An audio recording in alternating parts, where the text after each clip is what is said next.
Hi guys! Welcome back sa ating new video. It's a brand new day. New day, new blessing, new vlog. So, I just woke up mga Mars. And naghuhugas na ako agad-agad ng mga dedean ni Ribo. Dalawa lang naman to. Yung isa doon pa sa taas. May laman pa. Gasan natin. Kasi nga, alis kami. And iiwan namin si Milibo kay tita ko mga Mars. Kasi si tita ko is, siya yung nagbabantay kay Milibo. Sinahan namin siya guys as magbabantay. Kasi nga, super, busy ang life. Dami namin ginagawa, content and everything. So, lagi kaming may ganap guys. So, kapag umaalis kami, hindi naman pwede kami dalhin si Milibo, diba? Na, kasi nga, bawal pa naman siya ma-expose. At least kahit pa paano, yung tita ko yung babantay sa kanya, alam ko na, kampante kami ni Daddy Bo na, Daddy Bo. Nasanay kasi ako na Daddy Bo yun. Yung tawag ko sa kanya sa Facebook. Nasanay kasi, mas kampante kami ni Mr. na okay si Milibo sa tita ko. Kasi ibang tao, hirap na ngayon magtiwala sa ibang tao, diba? Pero, unlike kapag kakilala mo talaga na nagtita mo, nagbabantay, mas confident ka. So, maghugas mo lang ako ng so, ayun na lang mga Mars. Yung tita ko muna ihatid namin siya. Pero hindi naman namin siya always dinadala si Milibo doon. Like, mga tanghali na dinadala namin doon sa tita ko. Kapag may gagawin kami, yun, tsaka yun namin dinadala. Mostly talaga tanghali na namin dinadala si Milibo doon. And by the way guys, pumunta pala kami ng Boracay guys. Actually, kakauwi lang namin, kailan ba kami umuwi? 3 days ago or 4 days ago ata. Galing kami Boracay. Dinala namin si Milibo. Tapos, nag-meet kami ni Casey doon mga Mars. Hindi ako nakapag-vlog kasi na-delete yung vlog ko. Well, actually, nag-vlog naman ako. Na-delete yung mga vlog ko. Kasi nga, nan-delete ako noon. Kaso, na-delete ko siya kasi wala na akong memory. Kailangan na mag-delete. Accidentally kong na-delete yung mga videos na sinyan ko doon sa Boracay yung nag-meet kami ni Casey. So, shame na hindi ko na video yun. It's our first, family trip. But that's alright. It is what it is. Kaya naman, wala na ako ng gana mag-film ng time na yun mga Mars. Kasi, wala na. Kung gusto niya na lang panoorin, doon niya na lang panoorin sa kabila mga Mars. Na-upload ko yun. Hugasan ko muna ito mga Mars dahil para may magamit ang Milibo kapag dinala namin ito sa tita ko. Kasi nga ngayon, naalis kami. Pupunta kami sa dentist mga Mars, magpapa-adjust ako kasi nga ilang months na akong hindi lang pag-adjust gawa nga nung diba nanganak ako and then hindi pa ako busy, ganun. Kaya ngayon na ako nagka-time, mga 3 months na ata hindi ako nakapag-adjust. 3 months na ngayon. Or mag 4 months na. Basta kung kailan, siguro magti 3 months na kasi 3 months na rin si Milibo. So, hugasan ko lang ito and then papaliguan ko ang Milibo and mag-get ready ako. Hi. Good morning! Hi. Did you really?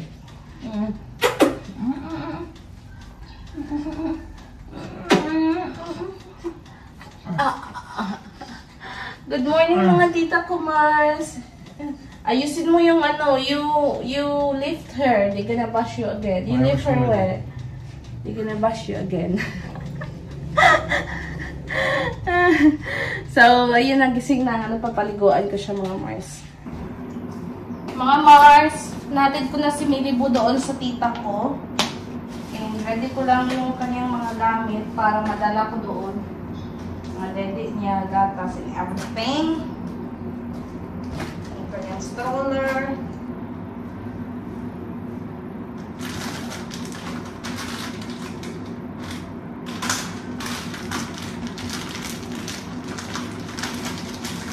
Ready to go na mga Mars. Ito pala yung damit ko. This shirt is from Lobito. Pinadala nila sa akin and H&M. Ay, naka-sleeper lang ako mga Mars. Kasi dentist lang naman. And also, pagkatapos nito, pupunta kami sa Home Triumph. Bibili ng mga materials. Kasi nga guys, update ko lang kayo. Nagpapagawa kami finally ng terrace mga Mars. So, tapos na rin naman yung terrace mga Mars. Papakita ko sa inyo. Ita-tiles na lang iyon. No? And, sobrang ganda na doon sa taas. Mas lalong gaganda yung mga Mars kapag may mga tiles na and plants and chairs and maganda yung tambayan mga Mars. Lalo si Tatay ni Cameron, may late mag-chill-chill yun sa gabi. So, maganda yung tambayan sa taas kasi nga, mahangin doon sa taas mga Mars. So, perfect timing. Napahabol namin paayos ngayong pag-uwi ng tatay niya. Actually, 2 days lang nila ginawa yung terrace namin mga Mars. Super quick lang.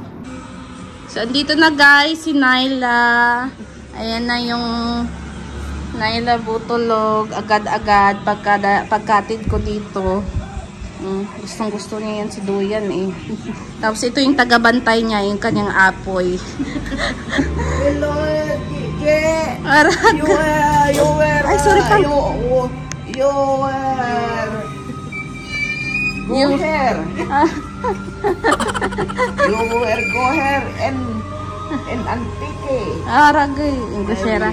Inglesera na yung lola ko. Afam na lang kulang. Bye-bye, Nyla! Ayan na ang aking driver, sweet lover, mga Mars. Gas first. Okay, magpapagasolina muna kami, guys. Okay. I'm always ready riding you.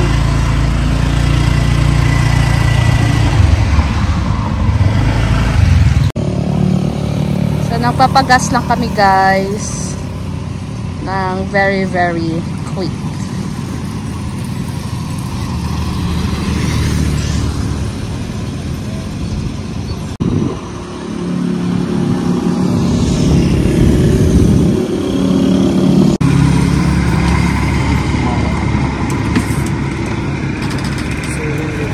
Thank you na.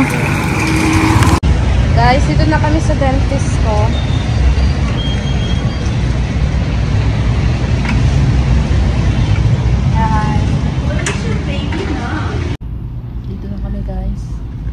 Excited. Please go first. Before. Show the before. Please go first. Me? Really? Yeah. Before.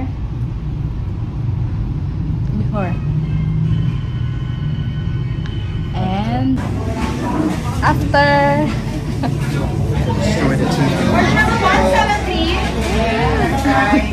Kain lang kami guys sa McDo. Kasi nagutom kami. After cleaning. Diba? Yun na, ganun siya. Ayaw niya mag-ano kasi nagbayad daw siya. Dito lang kami guys sa McDo. What'd you get? I get the 1-inch chicken McDo. With fries. 175.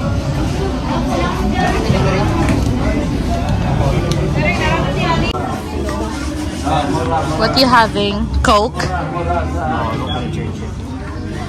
So, ito yung kinuha namin guys. Kay Cameron, burger lang sa kanya. Sa akin, rice is life. I feel so bad. Why? Don't eat then. I'm just gonna swallow it.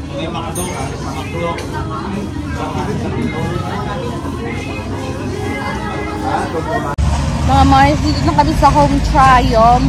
Ay, Triumph Home Depot. Lagi ko sinasabi Home Triumph. Triumph Home pala. It's not home trial. Yeah. We always say Home Triumph, right? Triumph Home. Triumph Home Depot. Baka naman!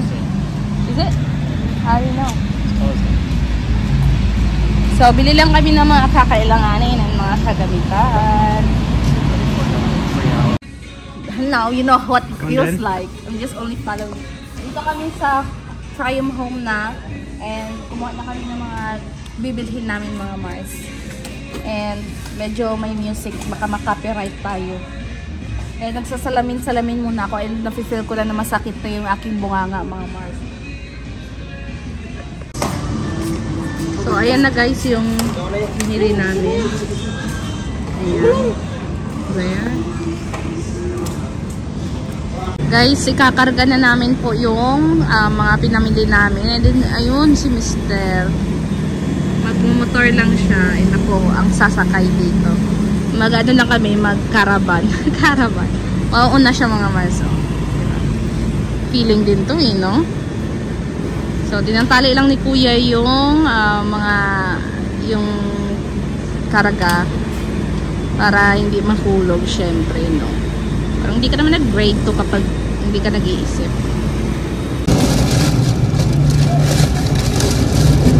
Let's go to the place where we belong. Mga Mars, andito na kami sa bahay ni Daddy Boo. We will show you guys the terrace upstairs. No? Are you ready? Ready. Are you ready? Are you ready? I'm ready. Let's go. Where are you going? As you can see, guys, this is what it looks like now. Just for the tiles next. Next is tiles. So, finally guys, meron na tayong balkonahe. Ang sarap na mag-emote. It looks bigger with the rails. Yeah, ang sarap mag-emote-emote dito. It seems like I wanna, you know, drama here. Emote without nothing to emote. And it's good like during at night. We're gonna put a light here, guys. Para maganda. Only thing we need to think about is how we're gonna put the, you know, lamp. Can't. You have to open the door. Oh, maybe. So, ayun guys, this is what it looks like in our veranda. What do you call that? Veranda or terrace? Balcony. Balcony. So guys, this is what it looks like on the upstairs. If you're gonna see it, can you see it the whole? So what do you think, guys? It's more better. It's more nicer. So finally, after 1 million years, na gawa na rin yung aming terrace mga Mars. So, I'm gonna quote you how much we spend on this terrace, guys.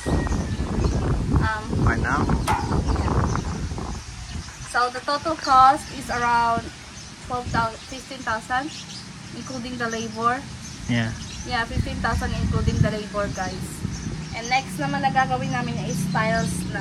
So, you know, that way, may pagtatambayan kami dito, guys, with our perfect view. Show it our view. Corrugated roof. Corrugated roof. Yan yung aming view. Pero, okay lang yan. Mahangin naman sa gabi dito. Masarap pagtambay dito sa gabi, mga Mars. And then, as you can hear, the sound of the birds, the breeze of the air, and it's really, you know, chill lang. So, yan mga Mars, sobrang nakakalakas makamadam ka dito mga Mars sa balkonahe or sa veranda mo or sa, ano ba tawag ito? Terrace mo lang? Balcony. Balcony mo. So, sobrang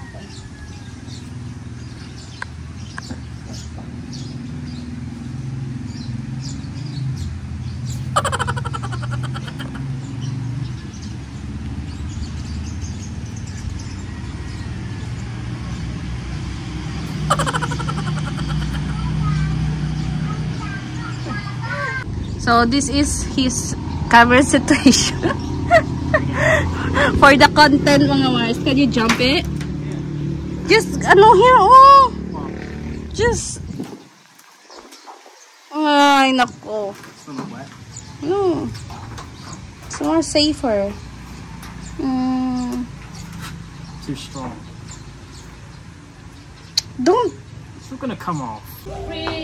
Dito naman lang kami guys sa birthdayhan. Last time na vlog ko birthdayhan. Ngayon birthdayhan na naman yung pinuntahan.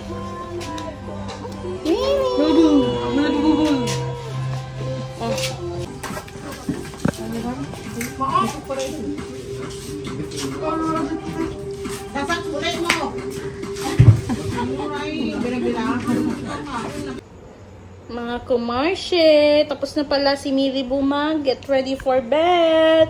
Ready na siya para She's ready now to go to bed. Naka-outfit check para sa pantulog. Kakauwi lang namin guys galing birthdayhan. And then, tapos na kami kumain. No, last na vlog ko sa birthdayhan, yung katapusan ngayon. Last na vlog ko na naman. Parang ilang vlog ko na ata na sa birthdayhan ako. Lagi kasi may birthday dito, basta paparating yung mga November, December, January. Tuloy-tuloy na yun hanggang ano na yun, hanggang May na yun, mga March. Tuloy-tuloy ang birthday. And sumasakit na yung aking bunganga, no? Hindi ako makakain, hindi ko nga na-enjoy yung pagkain doon kanina kasi nga masakit yung bunganga ko. And si Daddy Boo is nagpe-prepare ng gatas ni Millie Boo. Hi mga Mars! Andito na ako ngayon sa taas. And, sakit ang bunganga ko as in. So, tawag na ito. Tulog na yung mga ko, kakaakyat ko lang. And, magbibihis lang ako before matulog. And, yeah, I think i-end ko na itong video na ito mga Mars. Kasi gabi na rin.